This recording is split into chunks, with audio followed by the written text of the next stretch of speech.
యేసుక్రీస్తు నామమున ఈ కార్యక్రమం చూస్తున్న మీ అందరికీ వందనాలు చెల్లిస్తున్నాను. మరి ఈ రోజున యవనస్తుడైన శివశంకర్ అనే మా బాబు ద్వారా దేవుడు తన సందేశాన్ని అందించాలని చూస్తున్నాడు. దయచేసి ఈ యొక్క 25 నిమిషాల ప్రోగ్రాముని మీరు తదేకంగా చూడండి. ప్రభు ఇచ్చే ఆత్మీయ మేలు పొందండి. గాస్పల్ ఫర్ సాల్వేషన్ కేవలం ప్రభు యొక్క కార్యం. ఇది ఆత్మలు రక్షించబడే సువార్త. మరి మీరు శారీరక స్వస్థతలు కావచ్చు, మరి కుటుంబ సమస్యలు కావచ్చు, వ్యక్తిగత సమస్యలు కావచ్చు, మీ సమస్యలు ఏదై ఉన్న సమస్యలన్నిటికీ మూలము పాపము. ఆ పాపానికి విరుగుడు మాత్రం కేవలం ప్రభువైన యేసుక్రీస్తు మాత్రమే.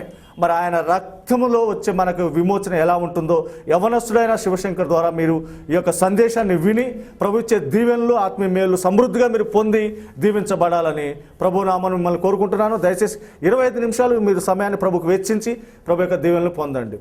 ప్రభు దీవించను గాక మిమ్మల్ని. God bless you. ఇప్పుడు ప్రభు యొక్క సందేశాన్ని చూద్దాం. గాస్పల్ ఫర్ సాల్వేషన్, రక్షణ సువార్త. మీరు ఆర్థిక సమస్యల్లో ఉన్నారా?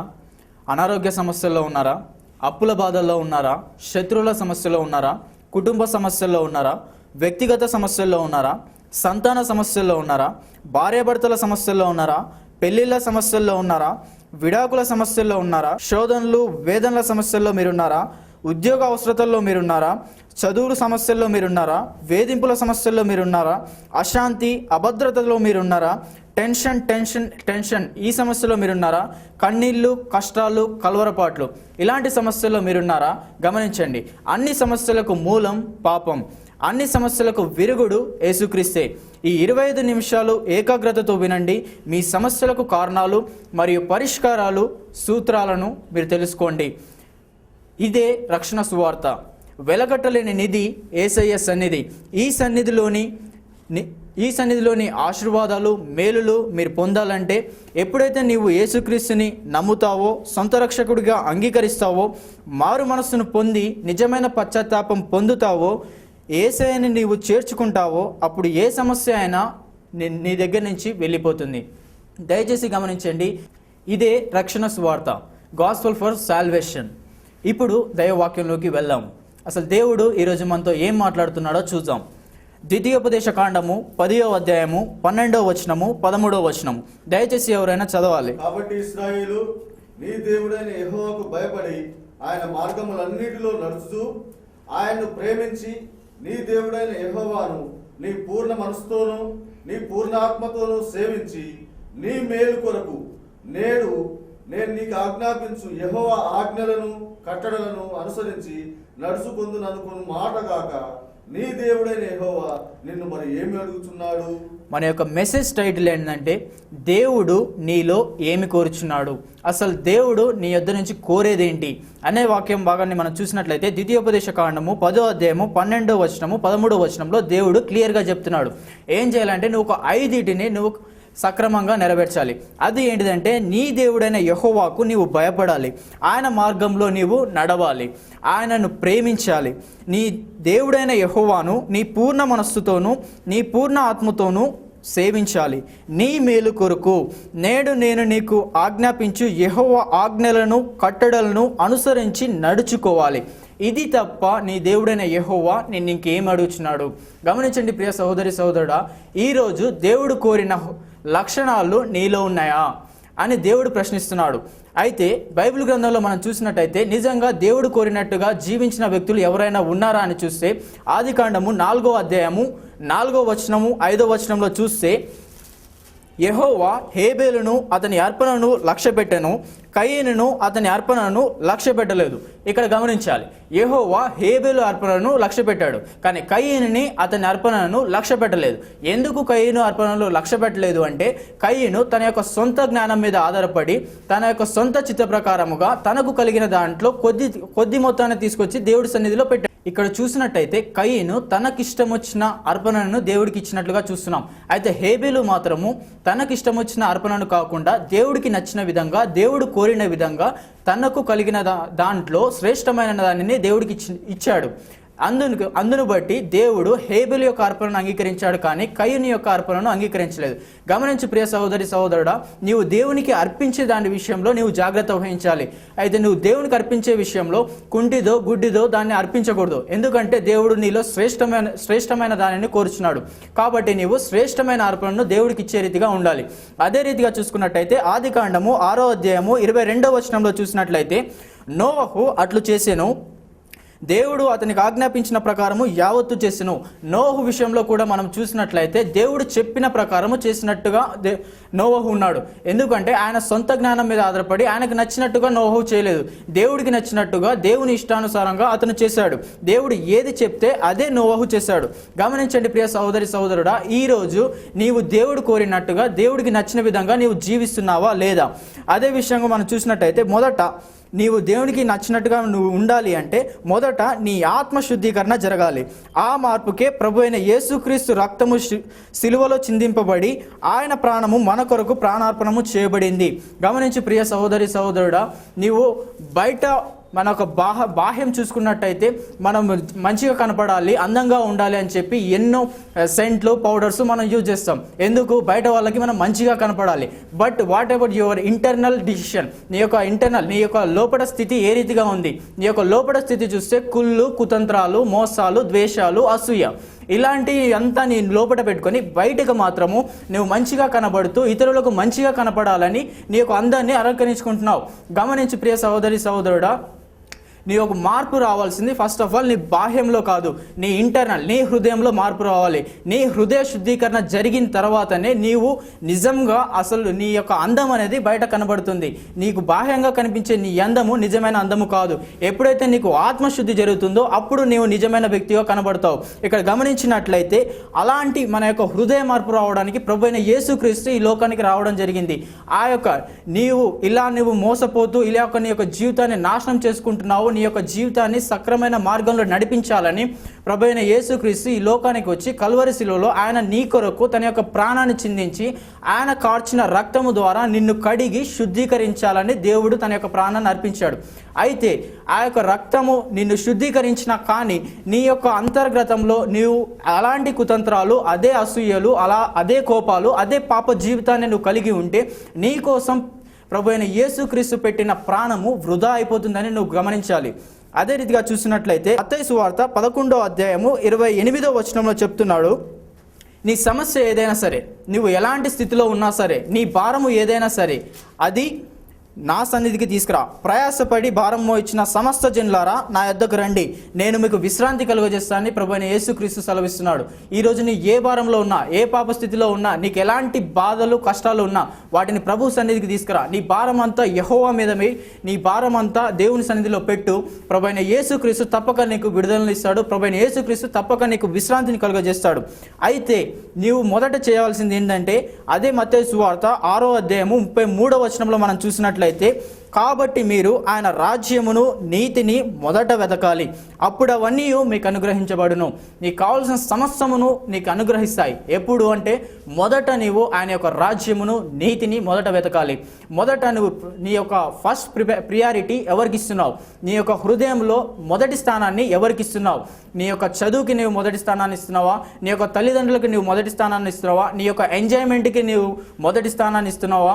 లేకపోతే నీ యొక్క పాపపు చూపుల వైపు, నీ యొక్క పాపపు అలవాట్ల వైపు, నీ యొక్క అలాంటి పాపపు ఆలోచనలకు నువ్వు మొదటి స్థానాన్ని ఇస్తున్నావా? లేక ప్రభువైన యేసుక్రీస్తుకు నువ్వు మొదటి స్థానాన్ని ఇస్తున్నావా? గమనించు ప్రియ సహోదరి సహోదరుడా, ఈరోజు ప్రభు యొక్క వాక్యం సూటిగా నేను ప్రశ్నిస్తుంది, నీవు మొదటి స్థానాన్ని ఎవరికి ఇస్తున్నావు? దేవుని యొక్క వాక్యం సెలవిస్తుంది, నీవు మొదట ఆయన రాజ్యమును నీతిని మొదట వెతకాలి. నువ్వు ఫస్ట్ ప్రియారిటీ ఇవ్వాల్సింది ప్రభు అయిన యేసుక్రీస్తుకు మాత్రమే. అలా మనం చూసుకున్నట్లయితే యెహోషువ గ్రంథము 1వ అధ్యాయము 6వ వచనంలో చూస్తే దేవుడు చెప్తున్నాడు, నువ్వు ఏ స్థితిలో ఉన్నప్పటికీ సరే, నువ్వు ఏ స్థితిలో ఉన్నా సరే, నిన్ను ఎవరు చేయి విడిచినా సరే, ఈ లోకంలో చూసినట్టయితే నీ కన్న తండ్రి, నీ యొక్క కన్న తల్లి, నీ యొక్క అన్న, తమ్ముడు, అక్క, చెల్లి, నీ బంధువులు ఎవరు నిన్ను చేయి విడిచినా దేవుడు సెలవిస్తున్నాడు, నిన్ను విడువను, నిన్ను ఎడబాయను, నిబ్బరము కలిగి ధైర్యముగా ఉండుము. ఈ లోకంలో చూసినట్టయితే అందరూ నన్ను చేయి విడిచారు, నాకు ఎవరూ లేరు, కాబట్టే నేను ఈ స్థితిలో ఉన్నాను, కాబట్టే నేను ఇలా చేస్తున్నాను, నన్ను ఆదుకునేవారు లేరు, నాకు అసలు నాకంటూ ఎవరూ లేరని నువ్వు బాధపడుచున్నావేమో. గమనించి ప్రియ సహోదరి సహోదరుడా, దేవుడు ఈ రోజున నీతో మాట్లాడుతున్నాడు. నేనున్నాను, నిబ్బరము కలిగి ధైర్యముగా ఉండు అని ప్రభు యొక్క వాక్యం సెలవిస్తుంది. అదే రీతిగా చూసినట్లయితే యెహోషువ గ్రంథము 1వ అధ్యాయం 9వ వచనంలో మరీ దేవుడు చెప్తున్నాడు, నేను నీకు ఆజ్ఞ ఇచ్చి ఉన్నాను కదా, నిబ్బరము కలిగి ధైర్యంగా నుండుము, దిగులు పడకము, జడియకుము, నీవు నడుచు మార్గం అంతటిలో నీ దేవుడైన యెహోవా నీకు తోడై ఉండును. గమనించండి ప్రియ సహోదరి సహోదరుడా, ఎప్పుడైతే నువ్వు ప్రభు సన్నిధిలో ఉంటావో, ప్రభువుని ఎప్పుడైతే నువ్వు హత్తుకొని జీవిస్తావో, ప్రభు యొక్క ఆశీర్వాదాలు, ప్రభు యొక్క దీవెనలు నీ వెన్నంటూ ఉంటాయి. దేవుడు నీకు తోడుగా ఉంటాడు. ఎవరు లేరని ఈరోజు నువ్వు బాధపడుచున్నావేమో, కానీ ప్రభు అయిన యేసుక్రీస్తు చెప్తున్నాడు, నేనున్నాను, ఎవరు నిన్ను చేయవిడిచినా నేను నిన్ను చేయవిడవను, ఎవరు నిన్ను మర్చిపోయినా నేను నిన్ను మర్చిపోనను ప్రభు యొక్క వాక్యం సెలవిస్తుంది. ప్రభు యొక్క ఆదరణ మనకు తోడుగా ఉంది. అయితే గమనించు, నీవు చేయవలసింది ఏంటంటే, దేవుడు చెప్తున్నాడు, 5 నాకు భయపడు, నా మార్గంలో నడు, నన్ను ప్రేమించు, నీ పూర్ణ మనస్సుతో నన్ను సేవించు, నేను నీకు ఆజ్ఞాపించిన యెహోవా ఆజ్ఞలను కట్టడలను అనుసరించి నడువు అని ప్రభు సెలవిస్తున్నాడు. ఈరోజు దేవుడు చెప్పిన ఈ యొక్క 5 నువ్వు నడిచేవాడిగా ఉంటున్నావా? మరి ఒకసారి చెప్పబడుతుంది ఏంటంటే, దేవుడు ఇలా చెప్తున్నాడు, నాకు భయపడు, నా మార్గంలో నడు, నన్ను ప్రేమించు, నన్ను సేవించు, నన్ను అనుసరించు. ఈ రోజున గ్రహించు ప్రియ సహోదరి సహోదరుడా, నీవు దేవుణ్ణి ప్రేమించేవాడిగా ఉన్నావా? నీవు దేవుని మార్గంలో నడిచేవాడిగా ఉన్నావా? నీవు దేవుణ్ణి సేవించేవాడిగా ఉన్నావా? దేవునికి భయపడేవాడిగా ఉన్నావా? దేవుణ్ణి అనుసరించేవాడిగా ఉన్నావా లేదా అని ఒకసారి ప్రశ్నించుకో. అయితే నీ సమస్య ఏదైనా అది ప్రభు యొక్క సన్నిధికి తీసుకుని రా. ప్రభు యొక్క సన్నిధిలో నీ యొక్క సమస్యను పెట్టు.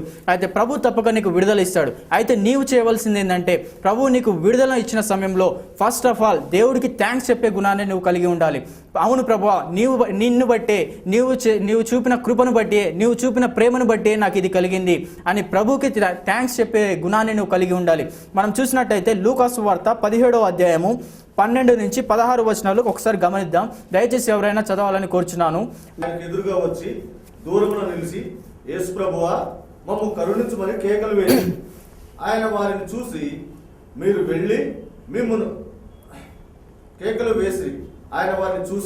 మీరు వెళ్ళి మిమ్మల్ని యాజకులు కనపరచుకున్నాడని వారితో చెప్పాను. వారు వెళ్ళుచుండగా శుద్ధులైరి. వారిలో ఒకడు తనకు స్వస్థత కలుగుట చూసి గొప్ప శబ్దంతో దేవుణ్ణి మహిమపరచుచు తిరిగి వచ్చి ఆయనకు కృతజ్ఞతాస్తుతులు చెల్లించుచు ఆయన పాదముల యొద్ద సాగిలపడెను. వాడు సమరయుడు. అందుకు యేసు, 10 మంది శుద్ధులైరి కారా? ఆ 90 ఎక్కడా? ఈ అన్యుడు తప్ప దేవుణ్ణి మహిమపరచుటకు తిరిగి వచ్చిన వాడెవడును అగపడలేదా అని చెప్పి, నీవు లేచి పొమ్ము, నీ విశ్వాసము నిన్ను స్వస్థపరచనని వారితో చెప్పాను. గమనించండి ప్రియ సహోదరి సహోదరులారా, ఇక్కడ చూసినట్టయితే 10 మంది కుష్ఠరోగులు, 10 మంది కూడా దేవుని యొద్ద కేకలు వేసినట్టుగా చూస్తున్నాము. దావీదు కుమారుడా మమ్మల్ని కరుణింపు అని కేకలు వేసినట్టుగా చూస్తున్నాం. అక్కడ కేక వేసింది ఒక్కరు కాదు ప్రియ సహోదరి సహోదరుడా, 10 మంది కేకలు వేశారు. అయితే వారు దారిన వెళ్ళుచుండగానే వారు శుద్ధులయ్యారు. 10 మంది కూడా స్వస్థపడ్డారు. అయితే స్వస్థపడిన తరువాత తిరిగి దేవుడి దగ్గరికి వచ్చి థ్యాంక్స్ చెప్పిన వాళ్ళు ఒక్కళ్ళే. ఆ ఒక్కరు ఎవరంటే సమరయులు. అయితే ఇక్కడ చూసినట్టయితే 10 మంది శుద్ధులయ్యారు, 10 మంది స్వస్థపడ్డారు, 10 మంది మేలు పొందారు. కాకపోతే వచ్చి థ్యాంక్స్ చెప్పింది మాత్రం ఒక్కళ్ళే. మిగతా 9 మంది ఎక్కడికి వెళ్ళారంటే, వారికి కలిగిన వెంటనే అప్పటి వరకు దేవా కరుణించుము, దేవా సహాయం చేయమని నువ్వు మొరపెడుతున్నావు. కాకపోతే దేవుడు నీ యొక్క మొరను ఆలకించి, దేవుడు తన యొక్క ఆకాశం నుంచి తన యొక్క ధననిధిని నీ మీద కుమ్మరించి, నీకు కావాల్సిన ప్రతి ఒక్కటి కూడా దేవుడు సమకూర్చి నీకు ఇచ్చాడు. ఇచ్చిన తర్వాత నువ్వేం చేస్తున్నావు? నీవు మేలు పొందిన వెంటనే దేవుడికి థ్యాంక్స్ చెప్పడం మర్చిపోయి నీ యొక్క పనులలో పడిపోయి, నీ యొక్క సంతోషంలో పడిపోయి, ఆ యొక్క సంతోషాన్ని నీ కుటుంబ సభ్యులతోనూ నీ యొక్క బంధువులతోనూ అలా పంచుకుంటూ నీ యొక్క సంతోషంగా నీ యొక్క జీవితాన్ని గడుపుతున్నావు. కానీ ఆ యొక్క మేలు చేసింది ఎవరు? నీకు ఆ సంతోషాన్ని ఇచ్చింది ఎవరు? ప్రభువైన యేసుక్రీస్తు కాదా? నువ్వు మొరపెట్టింది ఎవరికి? ప్రభువైన యేసుక్రీస్తు కాదా? అయితే నువ్వు మొరపెట్టినప్పుడు దేవుడు నీ యొక్క మొర ఆలకించి నీకు సహాయం చేస్తే, నీవు థ్యాంక్స్ చెప్పడం మర్చిపోయి నీ యొక్క సొంత జలసాలకు నువ్వు బానిసగా అవుతున్నావు. గమనించు ప్రియ సహోదరి సహోదరుడా, ఇలాంటి ఈ సమరయుడిలాగా నీకు కలిగినది ఏదైనా సరే, నువ్వు దేని గురించి అయితే నువ్వు మొరపెడుతున్నావో ఆ యొక్క మొర దేవుడు విని నీకు సహాయం చేసినప్పుడు వెంటనే దేవుడికి థ్యాంక్స్ చెప్పే గుణాన్ని నువ్వు కలిగి ఉండాలి. అదే రీతిగా చూసినట్టయితే దేవుడు ఇంకొక మాట చెప్తున్నాడు, నీవు నాకు భయపడాలి, నాకు విధేయత చూపాలి. అయితే నువ్వు నాకు భయపడుతున్నావా లేదా? ఇంతకీ గమనించండి ప్రియ సహోదరి సహోదరుడా, ఈరోజు నీవు దేవునికి భయపడుతున్నావా లేదా? అయితే నేను దేవునికి భయపడకుండా నిన్ను ఆకట్టుకున్న నీ శరీర కార్యములు కూడా దేవుడు స్పష్టంగా బైబిల్ గ్రంథంలో లిఖించి పెట్టాడు. ఆ యొక్క శరీర కార్యములు ఏంటంటే గలతీ 5వ అధ్యాయము 19వ వచనము 20వ వచనంలో చూసినట్టయితే శరీర కార్యములు స్పష్టమై ఉన్నవి. అవేవనగా జారత్వము, అపవిత్రత, కాముకత్వము, విగ్రహారాధన, అభిచారము, ద్వేషములు, కలహములు, మత్సరములు, క్రోధములు, కక్షలు, భేదములు, విమతలు, అసూయలు, మత్తతలు, అల్లరితో కూడిన ఆటపాటలు. ఇవి శరీర కార్యములు. నీ యొక్క శరీరాన్ని ఏలే పాపాలు ఇవన్నీ. అయితే గమనించి ప్రియ సహోదరి సహోదరుడా, ఈరోజు నువ్వు ఏ పాపంలో ఉన్నావు? నీ యొక్క శరీరంపై అధికారాన్ని ఏ పాపానికి నువ్వు ఇచ్చి ఉన్నావు? ఎటువంటి సాతానికి నువ్వు ఇచ్చిన్నావు? సాతాను యొక్క క్రియలు ఏ రీతిగా నీ యొక్క జీవితంలో ఫలింపజేయడానికి నీవు అవకాశం ఇస్తున్నావు? గమనించి ప్రియ సహోదరి సహోదరుడా, నిన్ను ఏ పాపం ఏలుతుందో గమనించి ఆ యొక్క పాపం నుంచి నువ్వు విడుదల పొందాలంటే ప్రభువైన యేసుక్రీస్తు సన్నిధిలోకి నువ్వు వచ్చి నీ యొక్క పాపాన్ని ఒప్పుకొని ఆ క్షణమే ఆ యొక్క పాపాన్ని విడిచిపెట్టి నీ యొక్క గత జీవితాన్ని విడిచిపెట్టి నూతన జీవితాన్ని నువ్వు సంచరించుకొని ప్రభువైన యేసుక్రీస్తుతో నువ్వు నడవాలి. దేవుడు చెప్తున్నాడు, ఎప్పుడైతే నువ్వు యేసుక్రీస్తు సన్నిధికి వస్తావో నీవు నూతన సృష్టిగా మారబడతావని ప్రభువైన యేసుక్రీస్తు తన యొక్క వాక్యం ద్వారా మనతో చెప్తున్నాడు. అయితే గమనించండి ప్రియ సహోదరి సహోదరుడా, నువ్వు ఎప్పుడైతే యేసుక్రీస్తు సన్నిధికి వస్తావో నీ యొక్క పాపాన్ని ఒప్పుకొని విడిచిపెడతావో నీవు నూతన సృష్టిగా మారబడతావు. అయితే దేవుడు చెప్తున్నాడు, నేను నూతన సృష్టిగా మార్చడానికి నేను సిద్ధంగా ఉన్నాను. అయితే నీ పాపాన్ని ఒప్పుకొని విడిచిపెట్టడానికి నీవు సిద్ధంగా ఉన్నావా? ప్రభువైన యేసుక్రీస్తు సన్నిధిలోకి రావడానికి నీవు సిద్ధంగా ఉన్నావా? ఒకసారి గమనించి ప్రియ సహోదరి సహోదరుడా, నువ్వు ఎప్పుడైతే అలా నూతన సృష్టిగా మార్చబడతావో ఆ తర్వాత అదే గలతీ పత్రిక 5వ అధ్యాయము 22వ వచనంలో చూస్తున్నాము. అయితే ఆత్మఫలమేమనగా ప్రేమ, సంతోషము, సమాధానము, దీర్ఘశాంతము, దయాలుత్వము, మంచితనము, సాత్వికము, ఆశా నిగ్రహము. ఇంతకంటే మనకేం కావాలండి? గమనించండి ప్రియ సహోదరి సహోదరుడా, ఎప్పుడైతే నువ్వు నూతన సృష్టిగా మార్చబడతావో ఇలాంటి ప్రేమ, సంతోషము, సమాధానము, దీర్ఘశాంతము, దయాలుత్వము ఇలాంటి సంతోషాలను నువ్వు పొందగలుగుతావు. అయితే చేయాల్సింది ఒకటే, యేసు ప్రభు అని నీ నోటితో ఒప్పుకొని దేవుడు ఆయనని మృతుల్లో నుండి సజీవుడిగా లేపాడని నీ హృదయమందు నువ్వు విశ్వసించాలి. నువ్వు ఎప్పుడైతే విశ్వసించి యేసు ప్రభు అని నీ నోటితో ఒప్పుకొని ఆయన మీద నీ యొక్క సంపూర్ణ నమ్మకాన్ని పెడతావో, ఎప్పుడైతే నీవు ఆయనని నీ హృదయమంతటితో నువ్వు ఆయనకు భయపడి ఆయన మార్గంలో నడిచి ఆయనను ప్రేమించి ఆయనను సేవించి ఆయనను అనుసరించి నువ్వు నడుస్తావో ఈ యొక్క దీవెనలు ఆశీర్వాదాలని నువ్వు పొందుకోగలుగుతావు. మనం గమనించినట్లయితే ఈ లోకంలో చూసినట్లయితే ఒక ఇంగ్లీష్లో ఒక కొటేషన్ ఉంది, చూసుకుందాం. Every husband should be closer with his wife, every wife should be closer with her husband, every parents should be closer with their children, every family more should closer with the lord and saviour Jesus Christ. Then in this family can see every day of happiness, peace and obedience. గమనించండి ప్రియ సహోదరులారా, every husband should be closer with his wife. ప్రతి భర్త కూడా తన యొక్క భార్యతో దగ్గర సంబంధాన్ని కలిగి ఉండాలి. అదే రీతిగా every wife should be closer with her husband. అదే రీతిగా భార్య కూడా తన యొక్క భర్తతో దగ్గర సంబంధాన్ని కలిగి ఉండాలి. అదే రీతిగా every parents should be closer with their children. ప్రతి తల్లి తండ్రి కూడా వారి యొక్క పిల్లలతో దగ్గర సంబంధాన్ని కలిగి ఉండాలి. అదే రీతిగా every family most should closer with the lord and saviour Jesus Christ. ఆ యొక్క ఫ్యామిలీ అలా దగ్గర సంబంధాలతో కలిగి ఉన్న ఆ యొక్క ఫ్యామిలీ అంతా ప్రభు అయిన యేసు క్రీస్తుతో దగ్గర సంబంధాన్ని కలిగి ఉండాలి. ఇలా ఉన్నట్లయితే then in this family can see every day of happiness, peace and obedience. ఇలా ప్రభు అయిన యేసుక్రీస్తుతో ఈ యొక్క కుటుంబము దగ్గర సంబంధాన్ని కలిగి ఉంటే ఆ యొక్క కుటుంబంలో ప్రతిరోజు నిత్య సంతోషము, సమాధానము, విధేయతను చూడగలుగుతాం. గమనించండి ప్రియ సహోదరి సహోదరుడా, ఈ లోకంలో చూసినట్టయితే భార్యాభర్తల మధ్య కలహాలు, ఇబ్బందులు, కొట్లాట్లు, తిట్లు, భర్త భార్యకి దగ్గర సంబంధాన్ని కలిగి ఉంటాడు, భార్య భర్తతో దగ్గర సంబంధాన్ని కలిగి ఉంటాడు. వీళ్ళిద్దరు ఇలా కొట్టుకుంటూ వారి యొక్క జీవితాన్ని అలాగే సాగిస్తుంటారు. వారి పిల్లల్ని పట్టించుకునే స్థితిలో వాళ్ళు ఉండరు. ఆ యొక్క పిల్లలు వారి మీద ఆధారపడే స్థితిలో వాళ్ళు ఉండరు. ఆ యొక్క పిల్లలకి తల్లిదండ్రులపై విధేయతను చూపించడం చూపడం వాళ్ళకి తెలియదు. ఇలా చూసినట్టయితే ఏ ఒక్కరు కూడా వారి యొక్క దగ్గరి సంబంధాలని ఎవరితో ఉండాలి, ఎవరితో చేయాలి అనే దాని మీద అవగాహన లేక ఉండింది. అయితే గమనించండి ప్రియ సహోదరి సహోదరుడా, ప్రతి భర్త కూడా తమ యొక్క భార్యతో దగ్గర సంబంధాన్ని కలిగి ఉండాలి. అదే రీతిగా భార్య కూడా భర్తతో దగ్గర సంబంధాన్ని కలిగి ఉండాలి. వీరిద్దరూ వారి యొక్క పిల్లలకి దగ్గర సంబంధాన్ని కలిగి ఉండాలి. అంటే వారికి సమయాన్ని కేటాయించి వారి యొక్క మంచి చెడ్డలను చూస్తూ వీరు ఏ మార్గంలో వెళ్తున్నారని పట్టించుకుంటూ వారిని సక్రమైన మార్గంలో నడిపించే స్థితిలో ప్రతి తల్లిదండ్రి ఉండాలి. అదే రీతిగా పిల్లలు కూడా తమ యొక్క తల్లి తండ్రికి విధేయత చూపుతూ వారు చెప్పినట్లు చేసే గుణాన్ని కలిగి ఉండాలి. వారు ఆ రీతిగా చెప్పినట్టు చేయాలి అంటే మొదటగా తల్లి తండ్రి అనేవాళ్ళు వారి యొక్క ఐక్యతను పిల్లలకి కనపరిచే రీతిగా ఉండాలి. తల్లి తండ్రి ఎప్పుడు కొట్టుకుంటూ తిట్టుకుంటూ ఉంటే పిల్లలు వారితో దగ్గర సంబంధాన్ని కలిగి ఉండలేరు.